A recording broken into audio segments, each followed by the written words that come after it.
नमस्कार, जय हिंद। स्वागत है आपका लाइव टाइम्स में। मैं हूं आपके साथ संजय यादव, मेरे साथ मेरे सहयोगी प्रेरणा इस वक्त मौजूद हैं और आप देख रहे हैं लाइव 360 डिग्री।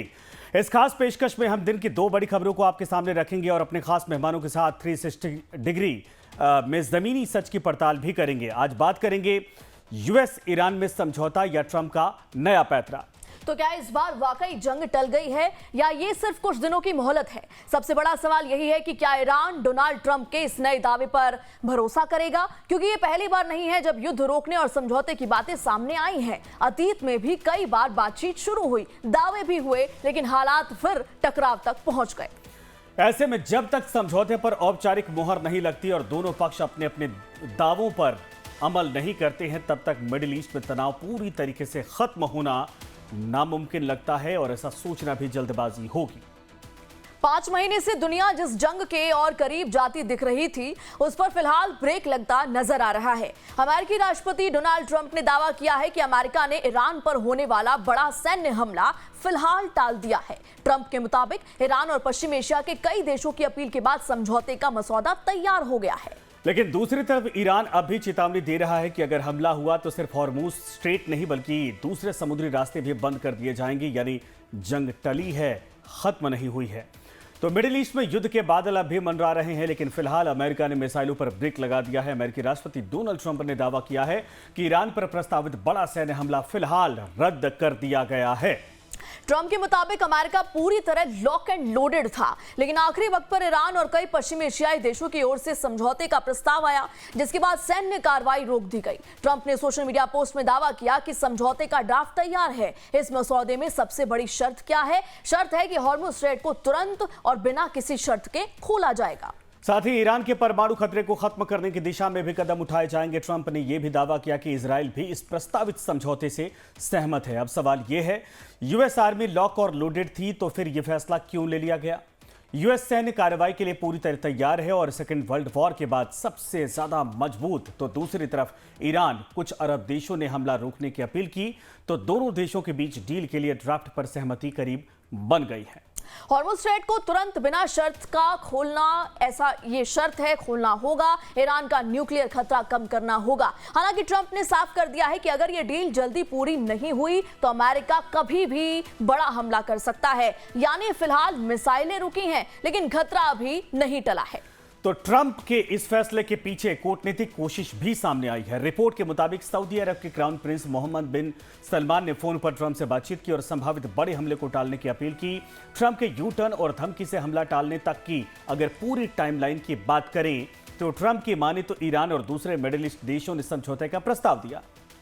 हॉर्मुज स्ट्रेट खोलने और परमाणु खतरा खत्म करने पर सहमति बनी। अमेरिका ने फिलहाल हमला टाला। वहीं 1 अगस्त को सऊदी क्राउन प्रिंस मोहम्मद बिन सलमान ने ट्रंप से सैन्य कार्रवाई टालने की अपील की। 1 अगस्त को ही ईरान ने पाकिस्तान, तुर्की और सऊदी अरब से बात कर चेतावनी दी। हमला हुआ तो करारा जवाब देने की बात कही। 31 जुलाई को कैंप डेविड में ट्रंप बोले, जरूरत पड़ी तो ईरान पर बहुत जोरदार हमला करेंगे।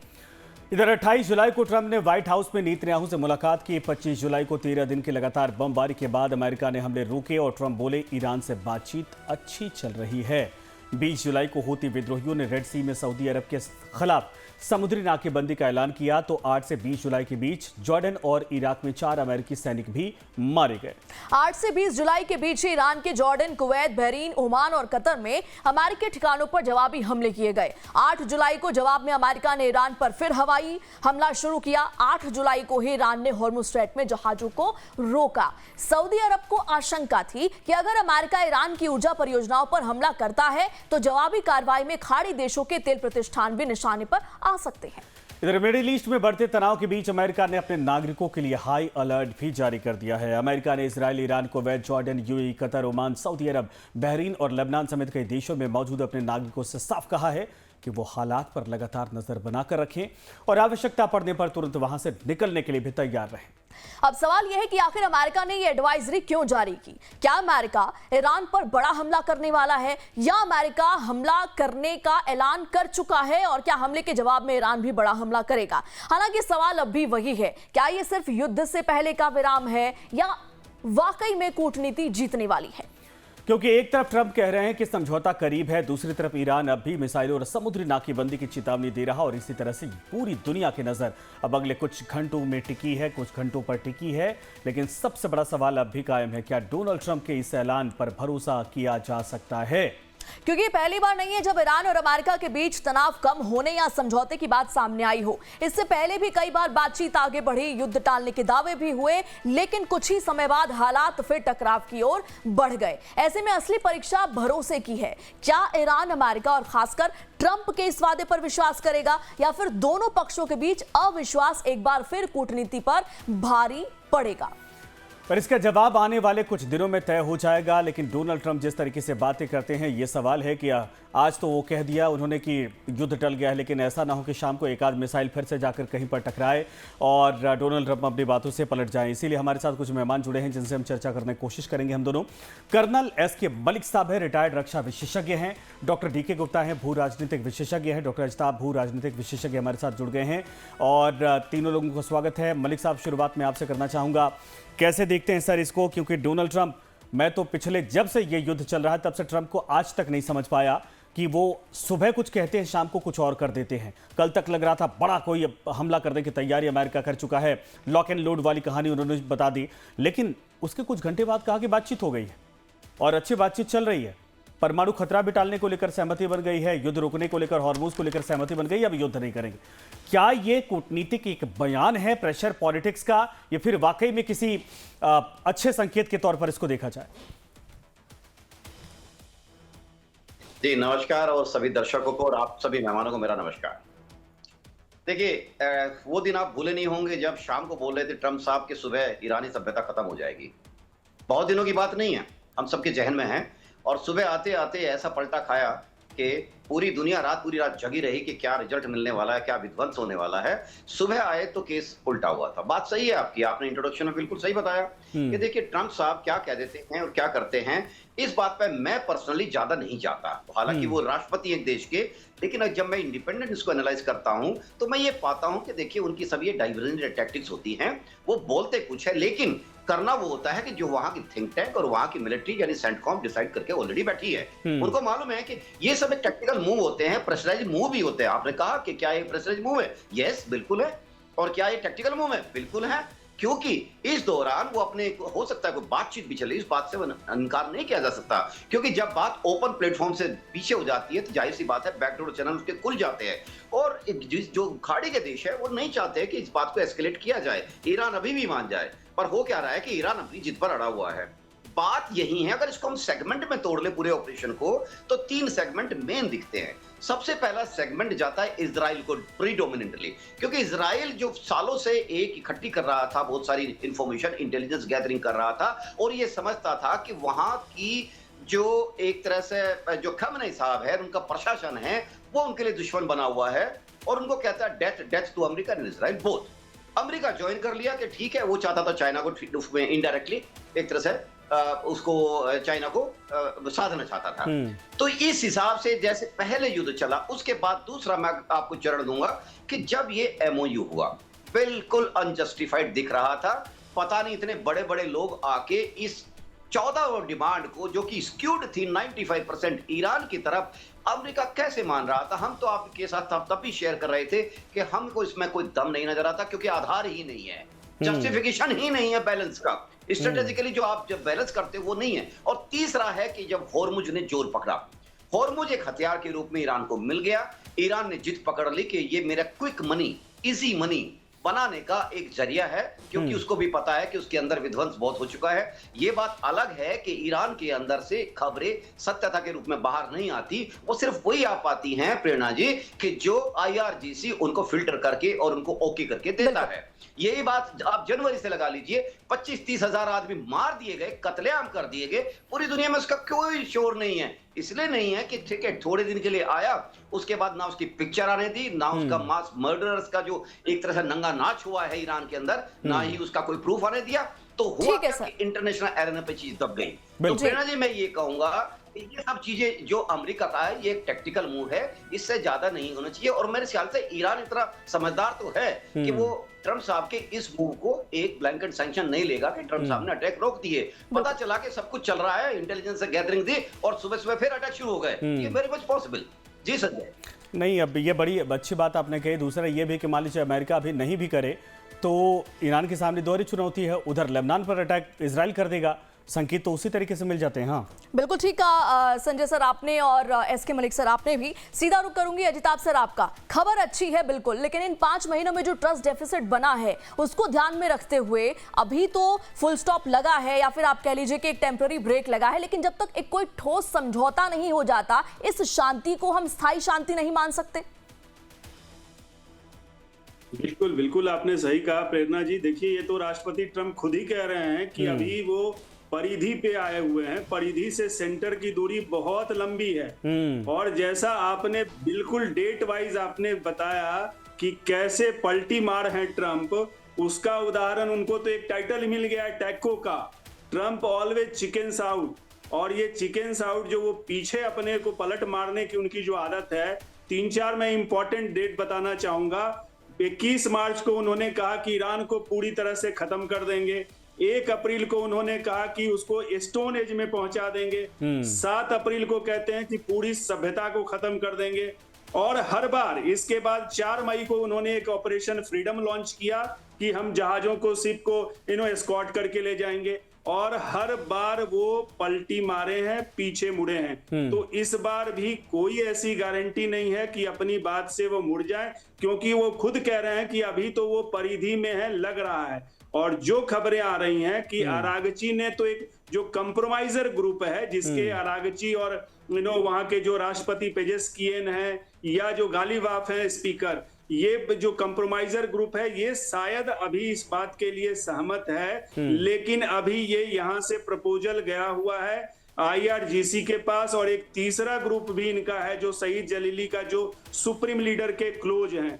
तो अभी ऊपर से सहमति आनी बाकी है, और वो सहमति आएगी या नहीं आएगी इसमें संशय बना है, क्योंकि तीनों ग्रुप एक स्वर में कह रहा है ईरान की तरफ से कि हम झुकने वाले नहीं हैं, अगर जरूरत पड़ी तो हम अटैक सिर्फ खाड़ी के देशों को ही नहीं करेंगे, हम उससे बाहर भी जाएंगे। तो बाब अल मंदेब का उन्होंने एग्जाम्पल दे दिया है। इसलिए अभी कहना ये बहुत जल्दबाजी होगी। ये कह सकते हैं beginning of the end, we hope we pray, but it is very very uncertain. नहीं, बिल्कुल सही आपने कहा डॉक्टर गुप्ता। अब जरा इस बात को समझाइए। एक बात उन्होंने, दोनों बातें हैं, दोनों बड़ी टफ लग रही है। एक तो उन्होंने कहा कि भाई न्यूक्लियर जो एक तरह से कहा जाए कि थ्रेट था वो खत्म होता दिखाई दे रहा है, उसको लेकर सहमति बनती दिखाई दे रही है। दूसरा ये है कि वो कह रहे हॉर्मूज खुलने के बाद सामने आ गई है। हालांकि ये नहीं कह रहे सीधे कि ये बातचीत हो रही है, वो कह रहे सऊदी अरबिया के जरिए ये बातचीत हुई है, खाड़ी के देशों ने हमें कन्विंस किया है। सवाल इनसे तो खुद ईरान की नहीं बनती है। तो ये मीडिएटर की भूमिका, क्या बैकडोर चैनल, आपको लगता है कि बातचीत वाकई में सही चल रही है, या फिर ये जिसको कहते हैं ब्लफ करना, उस तरीके से ये डोनाल्ड ट्रंप कर रहे हैं?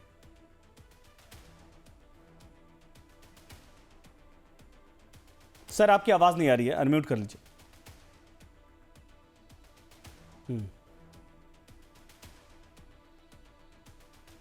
सर आपकी आवाज अभी भी नहीं आ रही है।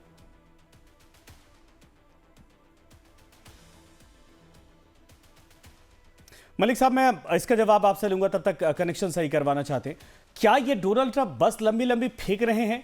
क्योंकि एक बात की गारंटी तो है, युद्ध रुके या ना रुके, युद्ध जरूर वो करने की स्थिति में आ जाते हैं। क्योंकि अमेरिकी संसद में जिस तरीके से यह प्रस्ताव लाया गया था, और वो एक वोट से मात्र उसको रोकने का प्रस्ताव गिर गया, और ये ट्रंप के लिए कहा जाए कि मनमानी करने का लाइसेंस के तौर पर इसको माना गया क्या?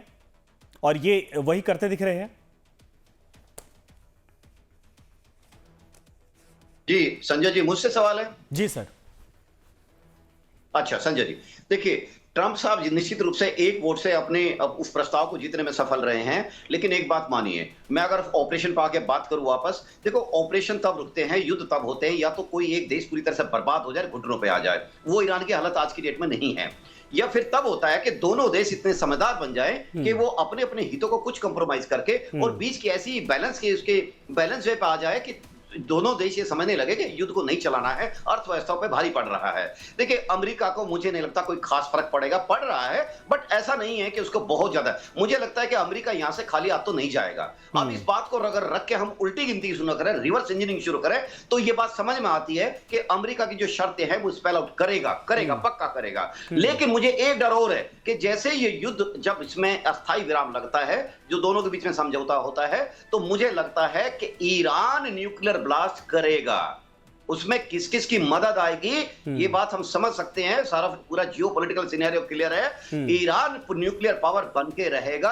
हो सकता है 6 महीने, 8 महीने, साल भर लग जाए, अनलेस ईरान अपने आप को बिल्कुल खुला ना छोड़ दे कि आइए और मुझे इंस्पेक्ट कीजिए, कभी भी आइए। अनलाइक पिछली तरह की शर्तें जो कि उन्होंने 2015-16 में लगाई थी, एक तरह चुपचाप बड़ी चालाकी से उन्होंने 22 दिन का गैप ले लिया था कि अगर आइए कि जब भी साइंटिस्ट आएंगे, चेक करने के लिए आएंगे, तो हमको 3 हफ्ता प्लस 1 डे का वक्त दिया जाएगा, क्योंकि इतना टाइम काफी होता है कि अपनी जो चीजें हैं उनको आप कैमोफ्लेज और कंसील कर सके और अपनी चीजों को रीलोकेट कर सके। तो ये बात मैं आपको ये संजय जी ये शेयर करना चाहता हूं कि ये युद्ध चलेगा अभी जब तक ईरान इमराती की शर्तों पर नहीं आएगा। दुनिया कह रही है कि ईरान बहुत बड़ा है, ठीक है, सभ्यता एक अच्छी चीज होती है, लोगों की सफरिंग हो रही है वहां से डिसाइड IRGC के डिसीजन से, एक जिद्दी तानाशाह के डिसीजन से। मैं तानाशाह इन लोगों को इसलिए कह रहा हूं कि ये कलेक्टिवली अलग अलग सिंगल यूनिट में 31 यूनिट में लड़ रहे हैं, 31 यूनिट्स के अंदर अपना डिसीजन लेते हैं और अपनी लोकलाइज लड़ाई को लड़ते हैं, फायर करते हैं मिसाइल्स। आज ये हमें समझना पड़ेगा, ईरान ने अपनी बर्बादी करवाई है। जो गलती यूक्रेन ने की थी वही गलती ईरान ने की है। ईरान ने जरा भी समझदारी का ये परिचय नहीं दिया कि अल्टीमेटली सफरर उसके देश होंगे। इससे से ये नजर आता है कि जो ईरान की पॉपुलेशन के अंदर दो फ्रेगमेंटेशन है। एक फ्रेगमेंटेशन कहता है कि हम फारस के लोग हैं, पारसी लोग हैं, हम वहां के ओरिजिनल लोग हैं कि आप प्लीज हमको आजादी दीजिए, अपने जीवन की आजादी चाहिए।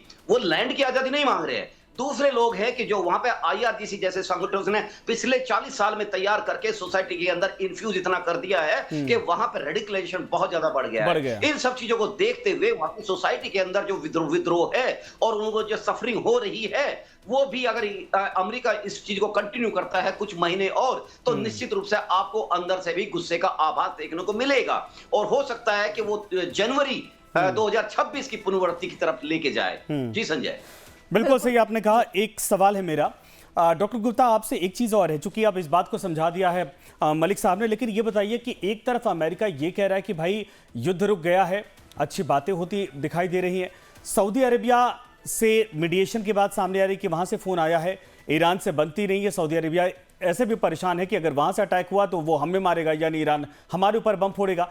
लेकिन सवाल यह है कि अमेरिका ने अपने लोगों से कहा कि जितने भी मिडिल ईस्ट के देश हैं वहां पर अमेरिकी नागरिक हैं तो वो बहुत जल्दी वहां से छोड़ने को तैयार हो जाएं, सिचुएशन को वॉच करते रहें।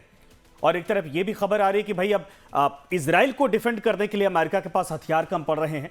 ये जो दो खबरें अलग अलग तरीके से आ रही, इन सब के बीच में क्या अमेरिका अब ये कदम उठाएगा कि बड़ा हमला करे, या ये जो ड्रामा या जो बातें कर रहे हैं डोनाल्ड ट्रंप, ये संकेत मिल रहे हैं कि अब निकल चलिए यहां से?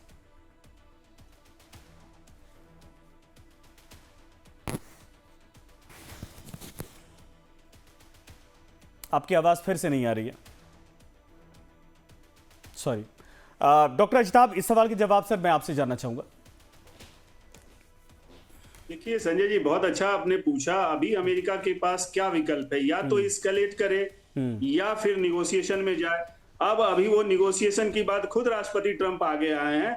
देखिए अमेरिका पे प्रेशर है, इसमें कोई दो मत नहीं है। आपने जैसा कहा, अभी तक उन्होंने मेजरली 7 हथियारों को या एम्युनिशंस को जो ईरान में यूज किया है, खबरें हैं कि उसमें से 4 के स्टॉक कम हो गए हैं।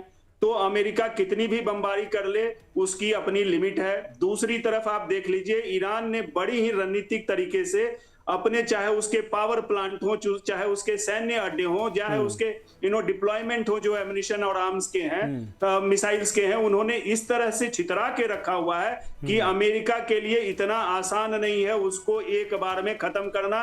ये प्रूव हो गया पिछले 5 महीने में कितनी बमबारी हुई, लेकिन अभी भी ईरान टिका हुआ है। पिछले साल भी हुई, ईरान ने कहां दिखाया, वो दिखा दिया क्या कर सकता है। ईरान के पास अभी देखिए जो भौगोलिक स्थिति है वो तो है ही है, उसके पास जो जिहादी मानसिकता है या जो जज्बा है, और खास करके जो एक एग्जिस्टेंशियल क्राइसिस है, अस्तित्व की लड़ाई लड़ रहा है, तो वो वहां पे जनता भी अभी तक उसके साथ खड़ी है। अमेरिका के लाख कोशिशों के बावजूद, 47 साल के सैंक्शंस के बावजूद अमेरिका को अभी भी ईरान से वो जो एक्सपेक्ट किया था जनता बगावत कर देगी, हम उसको बमबारी करके झुका देंगे, वो तो होने से रहा। दूसरी तरफ देख लीजिए अमेरिका के अंदर, आप देखिए डोमेस्टिक वहां पॉलिटिक्स में वहां की पॉलिटिकल डिवाइड ही नहीं हुई है, वहां की जनता में भी डिवीजन है। मागा के लोग भी अब युद्ध से परेशान हैं, और जो वहां एक तरह से गैसोलीन की प्राइस बढ़ रही है, युद्ध पे जो इतना बड़ा खर्च हो रहा है और उसका कोई अंत नहीं दिख रहा, ये अंतहीन सिलसिला दिख रहा है।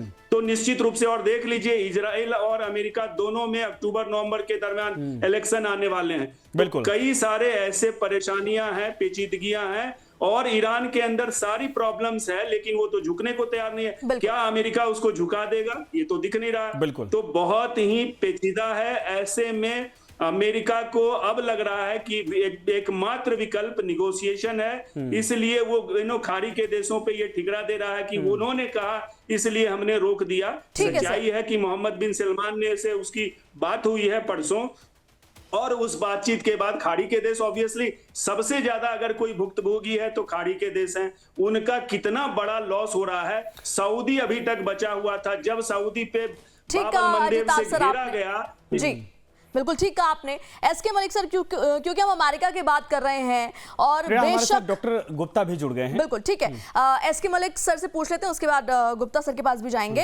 एसके मलिक सर, पेंटागन ने ये ईरान के साथ जो युद्ध हुआ उसकी कुल लागत जो है उसकी कॉस्ट सामने रख दी है, वो 29 अरब डॉलर। तो इतना तो साफ है कि 5 महीने हो चुके हैं, अमेरिका अटैक्स भी कर रहा है और उतना ही आर्थिक नुकसान भी हो रहा है अमेरिका को।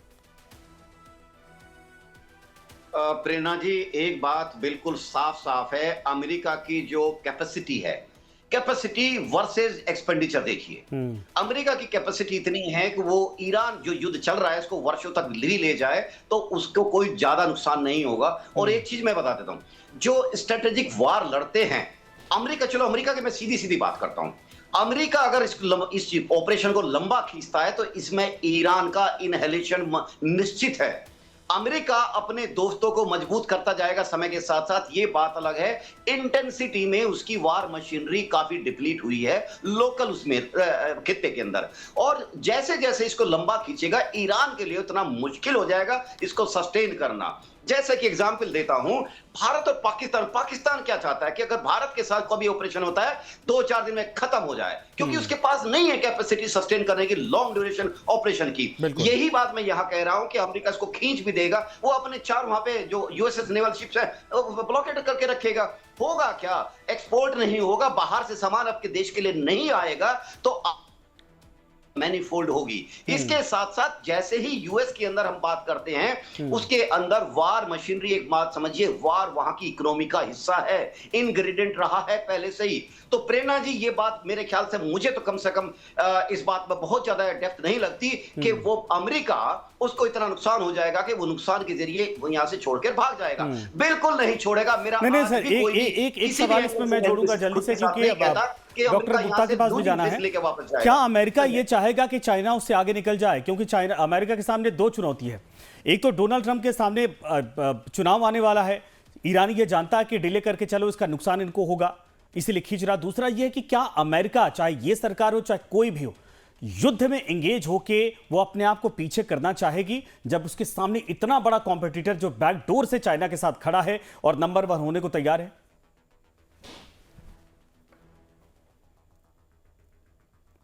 में लिया जाए, हाथ जैसे सिक्के के 2 पहलू होते हैं ना। ट्रंप साहब इस चीज को, उन्हें लग रहा है कि ये इतनी जल्दी खत्म नहीं होने वाला है अनलेस ईरान बिल्कुल उनकी शर्तें मान ले। और अगर ये बात अक्टूबर तक जाती है तो ट्रंप साहब अक्टूबर इलेक्शन के टाइम आके अपनी ऑपरेशन को इंटेंसिफाई करेंगे, क्योंकि कोई भी ऑपरेशन हो जब अपने देश में इसका मैसेज जाता है तो एक सेंटिमेंट जरूर उसमें। ये बात सही है कि अमेरिका के अंदर भी विरोध करने वाले, अगर डेमोक्रेसी है, विरोध लोग आते हैं, लेकिन कितने लोग आएंगे? वहां की जनसंख्या देखिए, कंपैरिजन विरोध विरोध करने वाले देखिए जरूर एक विरोध है आइडियोलॉजिकली कि भाई आपने ये शुरू कर, लेकिन आज जिस स्टेज पे खड़े हैं, क्या अगर ट्रंप साहब ये अपना कोई गेम नहीं खेलेंगे? बिल्कुल खेलेंगे। उन्होंने अक्टूबर नवंबर के लिए भी अपना फेज तैयार करके रखा हुआ है कि अगर हम जाएंगे तो उनको किस तरह से इसको प्रस्तुत करना है, अपने देश के नागरिकों के सामने किस तरह से इस बात को प्रेजेंट करना है। बात यह है कि चीन की बात आती है, ये निश्चित रूप से चीन आज 20 ट्रिलियन के आसपास बैठा है, अमेरिका 30 ट्रिलियन के आसपास है। इतनी जल्दी ये ब्रिज गैप नहीं होने वाला है। हाँ, अनलेस अमेरिका बहुत बड़े ब्लंडर ना कर दे, जैसे कि उन्होंने पिछले साल एक युद्ध छोड़ दिया था, ट्रंप टैरिफ, ये युद्ध छोड़ दिया था, पूरी दुनिया को उन्होंने कर लिया था। आज बाबल अल मंदेब के साथ साथ और दुनिया की, अभी देखिए इराक ने एक नई घोषणा कर दी है कि वो सीरिया के पोर्ट के थ्रू अपना एक्सपोर्ट करना शुरू करेंगे, जो कि इराक के युद्ध के टाइम में भी उसका इनिशिएटिव हुआ था। तो इस युद्ध के दौरान चाहे युद्ध नॉर्मल भी हो जाए, दुनिया में ऑल्टरनेटिव रूट्स जरूर खोजे जाएंगे, पाइपलाइन जरूर बिछाई जाएंगी, और इस चीज को, ये हथियार जो एक ब्लैकमेल का बना है हॉर्मुज को, इसको कुंद करने के रास्ते जरूर ढूंढे जाएंगे, क्योंकि ये आज अगर हो भी गया, हो सकता है 2 साल बाद ये जिन्न फिर लौट के आ जाए। ये प्रेरणा। डॉक्टर अजताब, आपसे समझेंगे, इस बात को समझाइए। ईरान ने भी ये नहीं कहा है कि भाई हम भी जो है कि समझौता करने को तैयार हैं। ईरान अब भी उस बात पर टिका हुआ है कि अगर हमला हुआ तो हम उसका खुलकर जवाब देंगे और बहुत गहराई से जवाब देंगे। अभी मिस्र हो या फिर अभी इधर कुवैत हो या फिर अभी जॉर्डन, ये जहां जहां अटैक हुआ है वो एक छोटी, कहा जाए कि वो डिस्क्लेमर के तौर पर दिखा भी दिया है ईरान ने। तो क्या असल में ये समझौते के रास्ते को सही दिशा में जाते हुए आप देख रहे हैं, या फिर इसका ये अंतहीन तरीके से चलता जाएगा? देखिए संजय जी, जो अमेरिका को मैं यहाँ ज्यादा ब्लेम दूंगा, अमेरिका ने जो भरोसा तोड़ा है, फॉर दैट मैटर अभी भी आप मान लीजिए ईरान जाता है बातचीत के लिए, लेकिन बातचीत के बीच में पहले अमेरिका 3 बार अटैक कर चुका है ईरान पे। तो भरोसे की जो कमी इतनी ज्यादा है, उसको हवा दी है अमेरिका की नीतियों ने, और उससे ईरान के अंदर अब 3 घड़े पैदा हो गए हैं। तीनों अलग अलग सोचता है। जो अल्ट्रा हार्डलाइनर ग्रुप है, जो गानो सईद जलीली है उसके नेता, वो सुप्रीम लीडर से क्लोज है, वो चाहते हैं कि नहीं, जार और पार की लड़ाई होनी चाहिए। जो मॉडरेट ग्रुप है, जो कंप्रोमाइजर जिसको कहते हैं, वो कहता है नहीं जी, बातचीत होनी चाहिए, निगोशिएशन करो, कंप्रोमाइज करेंगे, देखेंगे। और तीसरा जो IRGC के जनरल है, जनरल वाहिदी, अहमद वाहिदी, वो कहते हैं नहीं जी, बीच का पहले लड़ाई करो, इतनी आसानी से नहीं छोड़ेंगे, अमेरिका ने धोखा दिया है, अमेरिका पे भरोसा नहीं कर सकते। तो पेच यहाँ पे फंसा हुआ। और देखिए अमेरिका की जो नीतियां हैं, निश्चित रूप से आज वो गल्फ के देशों को बचाने की स्थिति में है क्या? अगर उसने फॉर दैट मैटर ईरान पे अटैक कर दिया, ईरान काउंटर अटैक तो करेगा ही करेगा, और ऑब्वियसली वो अमेरिका 10,000 किलोमीटर दूर बैठा है, तो वो तो खाड़ी के देशों पे करेगा। तो खाड़ी के देशों के बचाने की स्थिति में है अमेरिका? क्या उसके पास उतने हथियार हैं कि वो इजराइल को भी दे दे, खाड़ी देशों को भी दे दे, ताइवान को भी दे, और खुद भी लड़ाई लड़ ले, और यूक्रेन को भी दे दे? तो अमेरिका की जो एक लिमिटेशंस है वो खुल के आ गया है, और ये निश्चित रूप से अमेरिका और राष्ट्रपति ट्रंप को कहीं ना कहीं सोचने को मजबूर करता है। निश्चित रूप से राष्ट्रपति ट्रंप और अमेरिका आज तेल की बढ़ी हुई कीमतों से खूब पैसा कमा रहे हैं, लेकिन वो पैसा अमेरिकी जनता को कहाँ दे रहे हैं? अमेरिका में गैसोलीन की प्राइस बढ़ी है। जो प्रेरणा जी ने अभी कहा कि युद्ध का खर्च 29, वो ऑफिशियली इन्होंने $37.5 अरब कहा है, लेकिन अनऑफिशियली $110 अरब वो खर्च बढ़ गया है। तो इतना ज्यादा खर्च अमेरिका की जनता को ही तो अल्टीमेटली देना होगा। और खुद राष्ट्रपति ट्रंप कह रहे हैं कि जो ऑयल कंपनीज हैं वो बढ़े हुए तेल की कीमत से फायदा उठा रहे हैं, जनता को पास ऑन नहीं कर रहे हैं। तो क्या ऐसे में अमेरिका की जनता जो जनमत युद्ध के विरुद्ध है, जो पॉलिटिकल डिवाइड भी है युद्ध के अगेंस्ट में, वो क्या अमेरिका राष्ट्रपति ट्रंप को फिर वोट देगा, सपोर्ट करेगा? तो बहुत सारे यहाँ पे पेच हैं। एक डेमोक्रेटिक कंट्री है अमेरिका, और सिर्फ व्यापारिक हितों को देख के राष्ट्रपति ट्रंप अगर सब कुछ मनवा लेते तो अब तक तो हो गया होता। 5 महीने में हम देख रहे हैं क्या रिजल्ट हुआ है, और दुनिया तो बर्बाद हो रही है आर्थिक रूप से, ऊर्जा संकट से। ईरान की तो तबाही तय है, लेकिन अमेरिका भी इससे अछूता नहीं है संजय जी। और वहीं पे आता है कि अमेरिका अब देख रहा है बातचीत करो, क्योंकि ईरान के ज्योग्राफी का ऐसा उसके कॉन्फ़िगरेशन है कि अमेरिका चाह के भी उसको पूरी तरह से नेस्तनाबूद नहीं कर सकता। अमेरिका को चैलेंज देने की स्थिति में ईरान है। और हम तो कहते हैं घर का तो कुत्ता भी बहुत मजबूत होता है। 10,000 किलोमीटर दूर बैठा अमेरिका क्या कर लेगा, वो दिखा दिया ईरान ने। बिल्कुल ठीक कहा आपने। डीके गुप्ता सर, मैं आपसे समझना चाहूंगी, CSIS की रिपोर्ट में दावा यह किया गया है कि अमेरिका के पास मिसाइल डिफेंस सिस्टम का स्टॉक जो है वो खत्म हो रहा है। आपका एनालिसिस इस रिपोर्ट को कैसे आप डिफाइन करेंगे और कितना आप सच मानते हैं इस रिपोर्ट को? आवाज आ रही है आप लोग को? बिल्कुल। देखिए, एक चीज सोचने की बात है कि जो बिडेन के समय में 33% दुनिया को हथियार बेचता था अमेरिका, आज वो ट्रंप की वजह से कहूं या मागा की वजह से कहूं या अमेरिका की वजह से कहूं, जो उन्होंने अपनी एक स्ट्रेटेजी बनाई होगी, हर एक राष्ट्रपति इतना बनाता है कि मेरे 4 साल टेन्योर में कैसे मैं करूंगा, कैसे अमेरिका को आगे ले जाऊंगा, कैसे हम भारत को प्रधानमंत्री मोदी लेके जाएंगे। आज 33 से 46% एक्सपोर्ट हो गया और चाइना का 10 से 6 हो गया है। यही तो चाहते हैं। इस गेम का पूरा एक ही डॉट तो है। जब भी मैं अमेरिका को स्टडी करता हूं, मैं ईरान को साइड कर देता हूं। Iran is the one point for America. अभी तो उन्होंने बोला है कि मैं जो है 90 लाख रुपया 1 लाख रुपया डाल, हाँ 9 लाख रुपया जो है बच्चों से फीस लूंगा जो अगर भारत कहीं से भी आएंगे। तो उनको तो हर जगह एक एक पता नहीं कितनी फाइलें रात से साइन कर रहा है। मतलब कहीं से भी पैसा आना चाहिए, कहीं से भी पैसा आना चाहिए। अभी उन्होंने 43 कंपनी के चाइना पे बैन लगाया है कि वहां से इंपोर्ट नहीं होगा। 298 का ट्रेड डिस्ट्रिक्ट था चाइना से, 202 हो गया। अब 43 कंपनियों से और सामान अगर चाइना से नहीं जाएगा तो और ट्रेड डिस्ट्रिक्ट कम होगा। यही सब रिजल्ट चाहता है अमेरिका और उनकी जनता, क्योंकि अमेरिकन जनता जो है और जनता की जरा सा भिन्न है। पूरे दुनिया का 78% उसका मार्केट कैपिटलाइजेशन है शेयर में। तो बड़े शेयर खेलते हैं घरों में बैठ के, जैसे हमारे यहाँ कुछ भी लोग बिजनेस करते हैं तो आज सब बच्चा जो है शेयर खेलता है। तो उनको एक डाटा उनके मोबाइल के टिप्स पे रहता है। तो अमेरिका के लास्ट में नवंबर में यही जवाब देना है। तो यहाँ पे आप देखेंगे तो अमेरिका के पास कोई भी ऐसी चीज नहीं मुझे दिखती है। गैसोलाइन का प्राइस फिर भी आप उनका अगर इन्फ्लेशन रेट देखेंगे तो 4.2, 4.3, 4.4 है, जो कि इकोनॉमिक्स मैं इकोनॉमिक्स अनाउंस भी रहा हूँ। वहां पे 5%, 4.5 अगर इतना इन्फ्लेशन रहता है तो इंडस्ट्री खुश रहती है, क्योंकि महंगाई जरा सा रहती है तो उनको उत्पादन करने में मजा आता है। अदरवाइज रिसेशन कंट्री है। मैं बता दूं 144 जो डॉलर पर बैरल चला गया था तेल 2003 से 2000 कम्युनिटी बूम के समय। तब भी भारत जैसे देश ने 10% जीडीपी ग्रोथ किया था, 10% जीडीपी ग्रोथ। तो अभी चैनलाइज कर रहे हैं। ये बहुत बड़ा अवसर भारत के लिए भी है कि अब ये समझ जाए, जिस तरह से जापान, चाइना 2003 से 2008 से सीख लिए, 2072 का जो हॉर्मुज एक बार क्लोज हुआ था उससे सीख लेके आज दुनिया बड़ी इकोनॉमी बने, भारत भी उसी रास्ते पे गया। तो भारत को भी सोचना है कि हमको चैनलाइज करना है, क्योंकि बिना तेल के भी बातें बन सकती हैं। सन 80 के अंदर तेल जो है 46% दुनिया में क्रूड ऑयल से सप्लाई था, आज लेस देन 30 है। मतलब 30% से भी हम कम क्रूड ऑयल यूज करते हैं। तो कहाँ गया हॉर्मुज? रही बात सऊदी अरबिया की। सऊदी अरबिया का काम खुल जाने का कारण ये रहा है कि मिडिल ईस्ट पर अटैक हुआ है, रेड सी पे अटैक हुआ। 70% तेल रेड सी का जो है सऊदी अरबिया का जाता है। कल की बात है ड्रोन अटैक हुआ है सुएज नहर पर भी। सुएज नहर पर भी किसने कराया नहीं पता। अब अंतिम जो रूट था सऊदी अरबिया के लिए वहां था, तो वो अमेरिका के पास उसको रीच आउट करना लाजमी बनता है। रीच आउट करना है कि भाई मेरी इकोनॉमी ध्वस्त हो जाएगी, स्टेट ऑफ हॉर्मुज बंद है, रेड सी अब बंद हो जाएगा, और एक बच्चा सुएज नहर उसको भी ड्रोन अटैक हो गया है, कल पता नहीं कितना स्प्लिट हो जाएगा। तो ये सारी चीजें। और रही बात नेगोशिएशन की, देखिए नेगोशिएशन हार्ड चल रहा था। जो इराक के राष्ट्रपति हैं, जो अमेरिका ईरान से उनकी दोस्ती मानी जाती, दोनों शिया लीडर हैं, उन्होंने 2 बार विजिट किया इराक का, इसी बीच में जब 15 दिन का युद्ध हुआ। उसके बाद आप देखेंगे तो इंटीरियर मिनिस्टर जो IRGC के बहुत क्लोज है, पाकिस्तान का 2 बार विजिट किए इसी दौरान। बिल्कुल। उसके बाद अरागाची को देखिए, वो यूरोपियन यूनियन के जो डिफेंस जो चीफ है उनसे बात किए।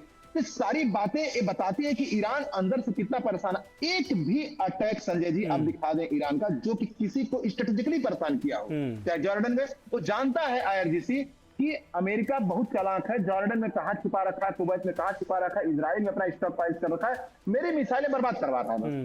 तो जानता है कि मैं जॉर्डन मार रहा हूँ, कुवैत मार रहा हूँ, कुछ फर्क नहीं पड़ रहा उससे, मेरी मिसाइलें खराब हो रही हैं। तो नहीं, लेकिन एक मैसेज तो सर दे रहा है ना ईरान कम से कम, कि ये जो अपने आप को सेफ मानते थे अमेरिका के पिट्ठू के साथ या अमेरिका के साथ रह के, वहां तक हमारी मिसाइलें अमेरिकी ठिकानों पर ना पहुंचे, लेकिन वहां तक पहुंच सकती हैं।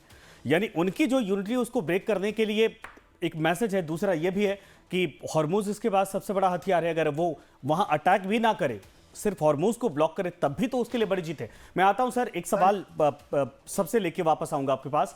कर्नल मलिक साहब, ये जरा बताइए, अब ये बहुत सारे एक्सपर्ट हैं ये भी कह रहे हैं कि अमेरिका और डोनाल्ड ट्रंप अगर ये मैसेज दे रहे तो ये दुनिया को मैसेज जाएगा और ईरान खुद ये मानेगा कि अमेरिका ही पीठ दिखाकर भाग रहा है। इससे निकलने के लिए, या फिर ये कहिए कि वो हार मानकर यहाँ से भाग गया, हमें झुका नहीं पाया, हमें हरा नहीं पाया, हमारे सुप्रीम लीडर को भले से उसने मार दिया, हमारे पास लीडरशिप फिर से तैयार हो गई, लेकिन हम हारे नहीं हैं। और ये अमेरिका के लिए सबसे बड़ी हार के तौर पर ये काउंट करवाएगा दुनिया के सामने, अगर ये होता है जो अभी होता दिख रहा है आज के बयान के बाद।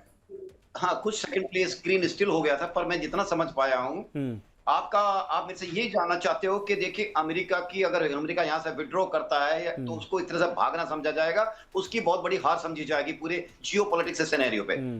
देखिए, मैं जितनी चीज पढ़ता हूं अमेरिका के बारे में, मेरा निष्कर्ष ये है कि अमेरिका की जीत ये नहीं है कि वो वहां की लैंड को जीते। अमेरिका की जीत इसमें भी है कि वो वहां की अर्थव्यवस्था, तंत्र मंत्र और उनके सिस्टम्स को पूरे को बर्बाद कर दे। ये भी उसकी एक जीत होती है, क्योंकि उसके बाद अमेरिकन जो एक्टर्स हैं, चाहे वो कंपनी हो, वहां के पॉलिटिशियंस हो, they start entering into that country. तो ये सब चीजें अमेरिका अपने फेवर में एक तरह से हमेशा गुणगान करता रहा है। क्या अफगानिस्तान जीत लिया अमेरिका ने?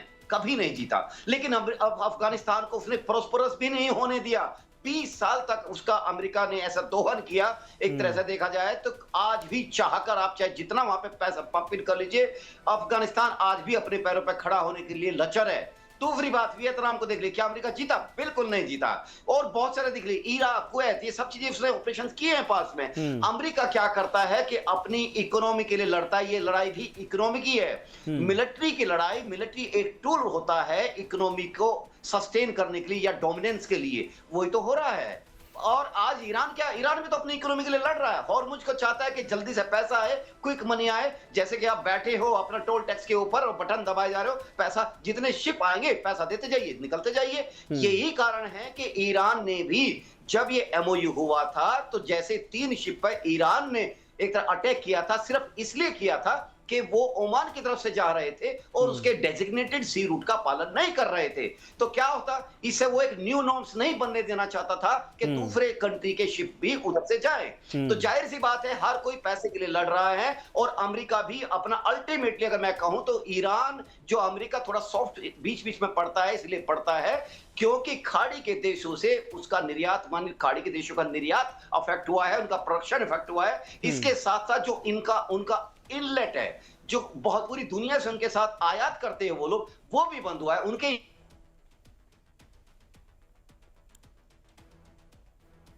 आपकी आवाज़ सर दोबारा चली गई है, मैं दोबारा आपके पास आता हूं। डॉक्टर अजताब के पास चलते हैं। प्रेरणा, डॉक्टर अजताब ज़रा ये बताइए सर, ईरान के एक सांसद हैं, आज ही का बयान है, हसन गशगावी, उन्होंने कहा कि अमेरिका दोहरी नीति अपना रहा है। एक तरफ वो धमकी भी देता है, फिर जो है कि बातचीत बेहतर तरीके से करने की बात करता है, उधर हमला कर देता है। यानी दोहरा रवैया। लेकिन एक बात अमेरिका समझ ले कि हॉर्मुज में जहाज़ों की आवाजाही का अगर कोई पैमाना तय करेगा, कोई डिसाइड करेगा, तो वो ईरान ही है। अमेरिका ईरान को धोखा नहीं दे सकता और इस धोखे में भी ना रहे कि वो यहाँ पर कमांड कर लेगा। इस दोहरे रवैये वाले बयान को कैसे समझा जाए?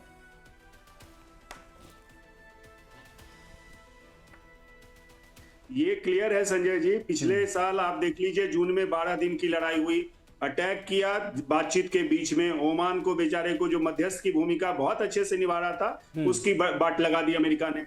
उसके बाद 40 दिन की लड़ाई हुई, फिर 13 दिन की लड़ाई हुई, अभी फिर से लड़ाई की इनको सुगबुगाहट दिख रही है। आखिर इसका हश्र क्या हो रहा है? अमेरिका के राष्ट्रपति तो अपने एआई जनरेटेड इमेज बना के उन्होंने कहा कि वो दुनिया के रखवाले हैं। हम तो त्रिमूर्ति को मानते हैं, राष्ट्रपति खुद अपने को मानते हैं दुनिया के रखवाला। उन्होंने पोस्टर बाकायदा जारी किया। 750 अमेरिका के बेसेस, मिलिट्री बेसेस पूरी दुनिया में है, 80 से ज्यादा देशों में। क्या दिखाता है? उनकी विस्तारवादी नीति, उनकी कहीं भी जाके छेड़ने की नीति और चुपचाप पैसे कमा के निकलने की नीति। ईरान को उन्होंने क्या दिया? कैसे ईरान उन पे भरोसा करेगा? जो आपने स्टेटमेंट रेफर किया संजय जी, वो तो साफ दिखाता है कि अमेरिका किसी तरह से दबाव बना के वहां से कमाने की कूटनीति करता है। और ऑब्वियसली मिडिल ईस्ट की बात की जाए तो इजराइल को बचाने के लिए उसने कितने नुस्खे निकाले, और लेटेस्ट जो है अब्राहम एकॉर्ड का उसने निकाला। ये भी उसका सफल होता तो अभी तक नहीं दिख रहा है। सऊदी जैसे देश को उसने लॉलीपॉप दिखाया, परमाणु प्रोग्राम दे देंगे पीसफुल यूज के लिए। ऐसे एक तरफ आप ईरान को उसी परमाणु मुद्दे पे आप अटैक कर रहे हैं और सऊदी अरब को वहां से डॉलर्स आपके बिलियंस में आएंगे, इसलिए सऊदी को आप देने जा रहे हैं, कल को पाकिस्तान को भी देंगे और उसको भी लॉलीपॉप दिखाएंगे कि तुम अब्राहम एकॉर्ड को एक्सेप्ट करो, तुम भी अपना पीसफुल यूज के लिए यूज करो। इस तरह से राष्ट्रपति ट्रंप की, खास करके अमेरिका की तो रही है, राष्ट्रपति ट्रंप की इस नीति से समझिए ये भरोसा कम हुआ है और इसीलिए टैको जो कहते हैं कि वो तुरंत जो पलट जाते हैं, इससे भरोसा और ज्यादा कम हो गया है अमेरिका पे। और इसकी वजह से ईरान जबकि बातचीत के लिए तैयार होगा, MOU हो गया, संघर्ष विराम हो गया, उसके बाद ये क्यों पलटा? क्योंकि भरोसे की कमी थी। 300 अरब डॉलर का आपने दिखाया, सैंक्शन हटा देंगे, लेकिन धरातल पर आपने क्या दिया? क्या गारंटी थी? राष्ट्रपति ट्रंप ही एकमात्र गारंटर है, नहीं तो दूसरा हॉर्मुज इनका सबसे बड़ा डिफरेंस भी है, डिफेंस ही है, इसीलिए वो छोड़ नहीं पा रहा है। अगर राष्ट्रपति ट्रंप आज गारंटी दे दें तो मुझे लगता है निश्चित रूप से ईरान संघर्ष विराम से आगे जाके MOU जो 14 पॉइंट तैयार हुआ है, एग्री हुआ है, वो इंप्लीमेंट करे और दोनों देश करेंगे, क्योंकि ईरान पे निश्चित रूप से बहुत ज्यादा दबाव है, उसकी जनता परेशान है और उसकी आर्थिक स्थिति बहुत ही बर्बाद हुई है, सैन्य क्षमता खत्म हो गई है। तो वो उसके बावजूद भी अगर अस्तित्व की लड़ाई लड़ रहा है तो निश्चित रूप से अमेरिका को तो ये चाहिए। आप अपने आप को सर्वशक्तिमान कहते हैं तो आप आगे बढ़ के उसको दीजिए ना मौका, नहीं करे तब ना। अब तो रेजिमे आपने लीडरशिप को खत्म कर दिया, कमांडर्स को मार दिए, आपने सैन्य क्षमता खत्म कर दी, उसकी आर्थिक तबाही कर दी। उसके बावजूद भी अगर ईरान नहीं मान रहा तो वहां पे अमेरिका की दोहरी नीति, अमेरिका का जो विश्वास कमा है दुनिया का, ये सिर्फ ईरान का नहीं है संजय जी, इसकी वजह से ये पेच फंसा हुआ है। राष्ट्रपति ट्रंप एकमात्र सॉल्यूशन वही है। बिल्कुल। डीके गुप्ता सर, इतना तो साफ है कि स्ट्रैट ऑफ हॉर्मुज पर ईरान का ही डेटरेंस नजर आ रहा है। इधर बात करते हैं, 20 जुलाई को हुती विद्रोहियों ने ऐलान किया था कि वो रेड सी में सऊदी अरब के खिलाफ ब्लॉकेट करेंगे। इधर सऊदी अरब के क्राउन प्रिंस ने अमेरिका में डोनाल्ड ट्रंप से रिक्वेस्ट किया कि आप हमले न करें। तो क्या ये बाब अल मंदेब पर बढ़ते खतरे की आहट है? कैसे आप इसे देख रहे हैं? जो ईरान का स्ट्रेटेजिक जो जिसको बोला जा रहा है कि हॉर्मुज उसका स्ट्रेटेजिक पॉइंट है, उससे उस बार्गेनिंग कर रहा है। मैं कह रहा हूं कि ईरान बहुत बड़ा मिस्टेक कर रहा है अमेरिका के लिए। देखिए, अब हम डाटा से भाग नहीं सकते। जो अमेरिका केवल 3.5 से 4 मिलियन बैरल पर डे तेल पैदा करता था, आज 13-14 मिलियन बैरल पर डे पैदा कर रहा है और 12 जो मिलियन बैरल पर डे बेच रहा है, जो दुनिया में सबसे बड़ा, मतलब दुनिया में नहीं, इतिहास का सबसे बड़ा फेरबदल है। तो ईरान, अब मैं ईरान का बता देता हूं, हॉर्मुज के बंद होने से जो पिछले साल 3.3 बिलियन, अगर उसको मैं चेंज कर दूं तो 3300 मिलियन डॉलर का बिजनेस चाइना से हुआ था, जो अब घट के कितना हो गया है, 830 मिलियन डॉलर हो गया है। लॉस किसको हो रहा है? ईरान को हो रहा है। तो अमेरिका जो चाहता है वो ईरान कर रहा है। ईरान में कौन करवा रहा है मुझे पता नहीं। अगर रेड सी अगर बंद होता है, हॉर्मुज बंद होता है, कैस्पियन सागर अगर बंद होता है, तो लॉस किसको होगा? बता है ईरान के लिए कि रसिया से कुछ रसद आ जाए, कुछ सामान आ जाए, हथियार आ जाए, वो भी बंद है। कैस्पियन सी पे भी ने अटैक करवा दिया।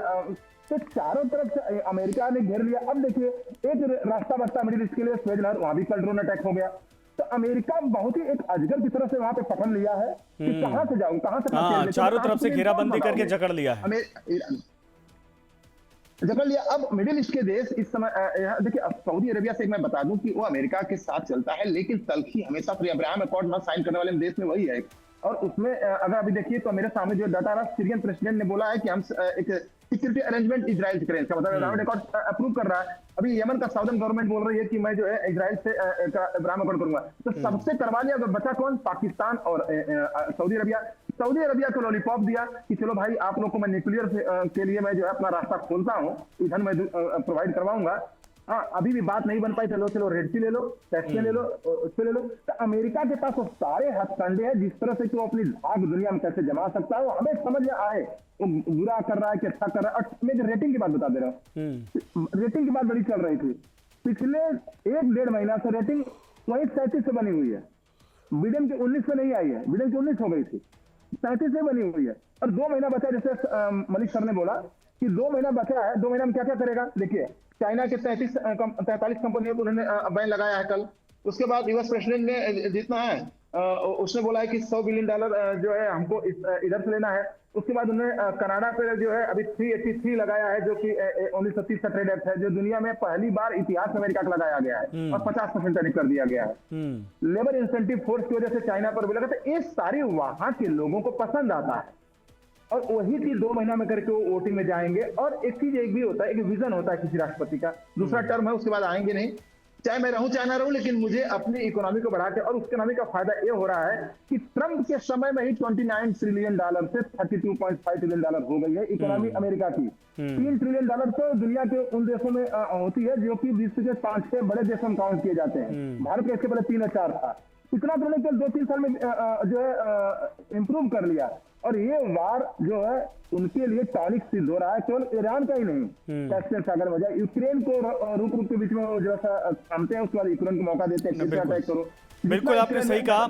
अमेरिका की नीतियां तो एक ही रहती हैं, चाहे नेता कोई भी बदल जाए। देखिए इसके पहले इसके पहले वाले जो राष्ट्रपति थे, जब युद्ध शुरू हुआ था रशिया और यूक्रेन का, तो क्या इनके आने के बाद बंद हो गया? नहीं हुआ। एक्सक्लेट करने के वो नीतियां उनकी वो उसी तरीके से होती है, वही बिजनेस उनका है।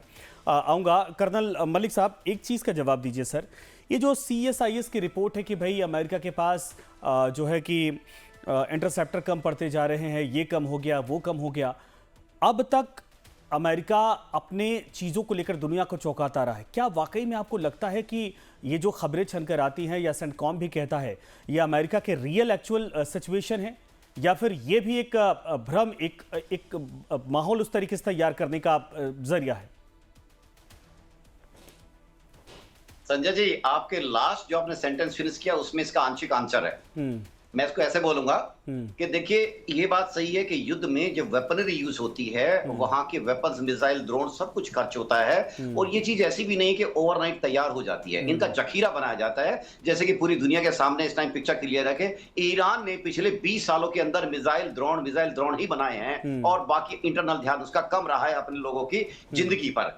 तो मैं ये तो नहीं कहूंगा कि देखिए हथियार खर्च होते हैं तो हथियारों की कमी नहीं होती है, पर लेकिन मैं हमेशा से, क्योंकि इंटेलिजेंस का दिमाग है, मैं रहा हूं आदमी, मेरा दिमाग ये भी कहता है कि क्या ये खबरें प्लांट की जाती है। नहीं सर, मैं इसलिए पूछ रहा, एक लाइन में जोड़ देता हूं, क्योंकि अमेरिका फुल फ्लैश्ड वॉर में है नहीं। अगर वो किसी से खुलकर युद्ध लड़ रहा होता तब ये खबर आती तो समझ में आता। वो तो एक तरह से कहा बहुत दूर जाकर एक सेकेंडरी वॉर लड़ रहा है। अगर उसमें उसके हथियार कम पड़ जाते तो फिर अमेरिका तो बड़ा कमजोर है।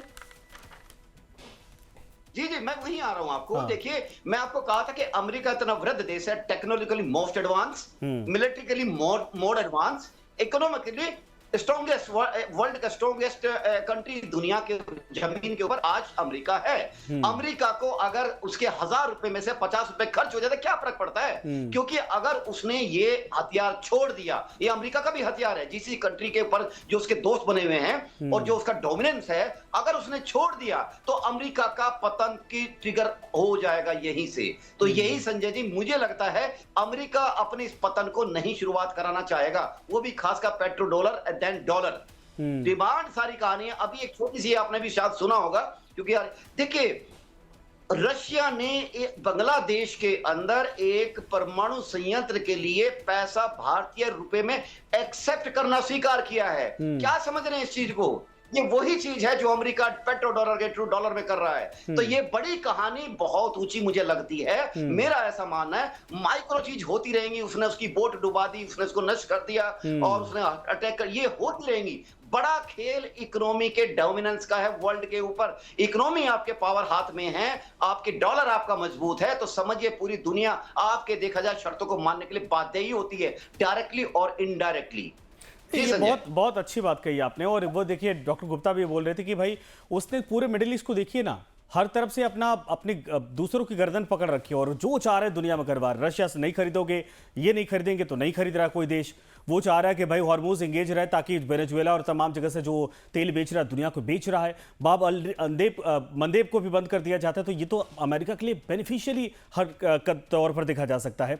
डॉक्टर अजताब, एक छोटा रिएक्शन चाहूँगा सर, समय खत्म हो चुका है।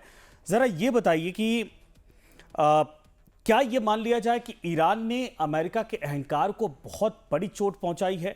क्योंकि दुनिया में चाहे डीप स्टेट की बात होती है, चाहे वो सीधे किसी भी तरीके से युद्ध करके, अगर अमेरिका चाहता है भाई एक देश के राष्ट्रपति को रात में जाकर लेकर आता है, यहां रिजिम चेंज करने के लिए आया, लेकिन वो नहीं हो पाया। ये ईगो तोड़ने वाला एक बड़ा कदम ईरान ने जरूर उठाया।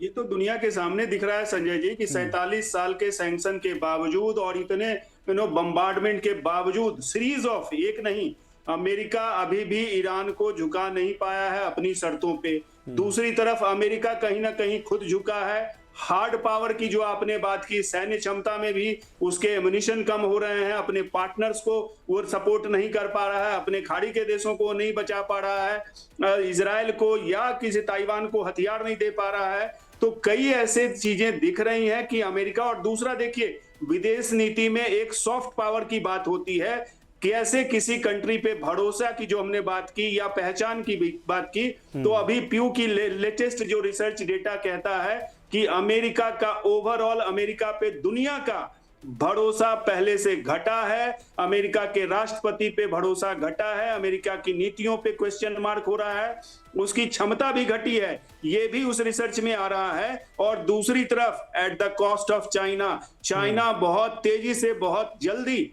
अमेरिका के रिप्लेसमेंट के लिए बढ़ रहा है। और डेटा भी कहता है कि जो अमेरिका को अभी बढ़त किए हुए चाइना $100 बिलियन से ज्यादा वो ट्रेड सरप्लस लेके चल रहा है बिना युद्ध लड़े। तो आप कितने बुद्धिमान हैं और चाइना कहां है और दुनिया आपसे कितनी अलग हो रही है, तो सॉफ्ट और हार्ड पावर दोनों देखना होगा। बिल्कुल ठीक कहा आपने। कर्नल एस के मलिक सर, डॉक्टर डी के गुप्ता और साथ ही साथ डॉक्टर रिजताब, आप तीनों का बहुत बहुत शुक्रिया।